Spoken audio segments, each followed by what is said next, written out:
The well-crafted sentence. The aim of this video tutorial is to help you to look at overloaded sentences and how to avoid these overloaded sentences. We also look at standard errors and easy solutions, and we look at paragraph logic, something that we've looked at before in one of the other video tutorials. Students know how to construct sentences, but sometimes they get things wrong, producing work which is marred by mistakes or by sentences that do not make sense. For example, look at this example A. Instead of grading, would written judgments about how the students have worked and so on be more correct and fair than ordinary grading? Look also at example B. Written appraisals showing how students have worked would be fairer and more appropriate than ordinary grading. Now, why do things go wrong? Why do sometimes sentences read awkwardly and not convey their meaning so clearly? Different possible reasons. Perhaps the writer hasn't thought or planned what he wants to say. Maybe the writer doesn't feel so self-confident, or the writer cannot see through the idea. Some students feel that they are not good writers. It's just not a natural gift. However, everybody has the potential to transform themselves into excellent writers. But how?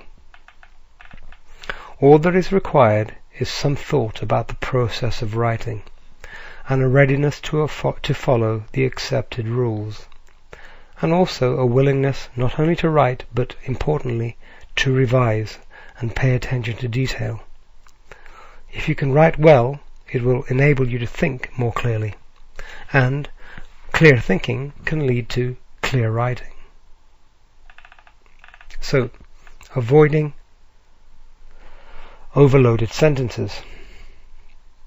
Writing is not the same as thinking aloud. Good sentences do not just happen.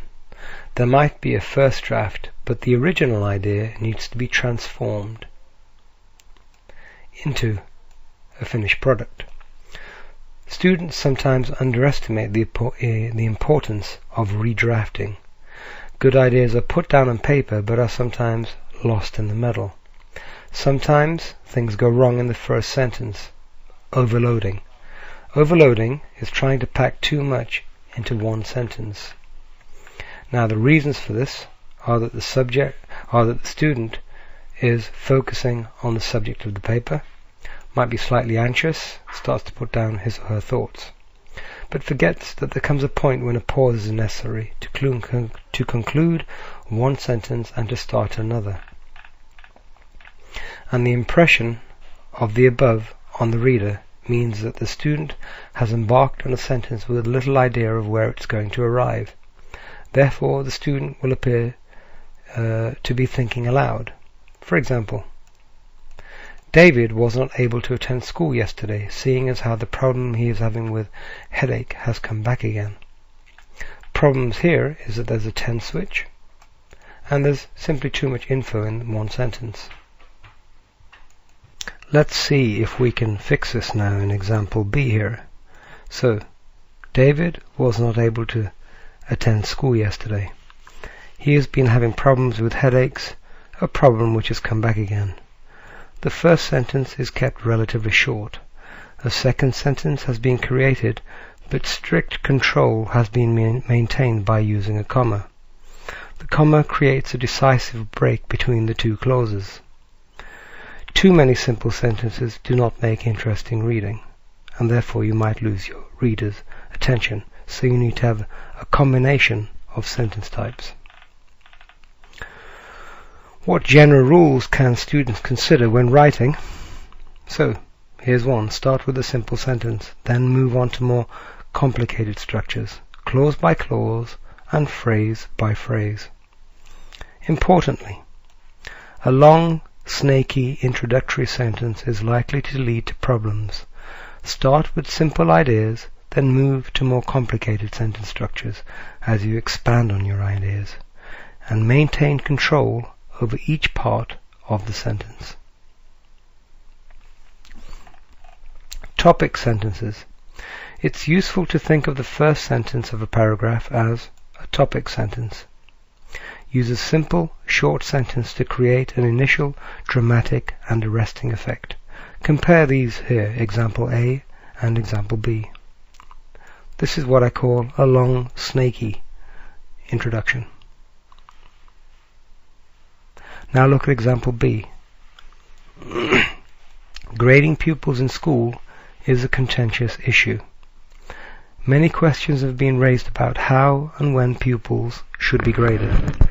It's the same information as in A, but it's more clear, more compact, and the topic sentence is more focused. There's nothing grammatically wrong with example A. However, it doesn't create any great expectation that the reader will encounter an interesting essay. Sometimes by saying less, you say more. Example B grasps an important point, and that is, you are always writing for an audience. Ideally, you need a topic sentence that captures the reader's attention. Simply state the issue and then stop before you say too much. The following sentences must then elaborate the topic. As your treatment of the issue becomes more elaborate and expansive, so too do the subsequent sentences. They become more complicated in terms of structure. Complicated means additional clauses and subordinate clauses using commas, colons, and semicolons. The ideas cannot just be rolled out casually and conversationally. They need to be framed within sentences which obey grammatical rules. Now, by sticking to this kind of logic, you have the freedom to stop to pay attention to vocabulary and to developing your ideas. The start of a new clause is roughly equivalent to changing gear when driving, rather than a sudden change of direction. Minor surgery can quickly transform your paper into a polished performance. So, pay attention to basic rules.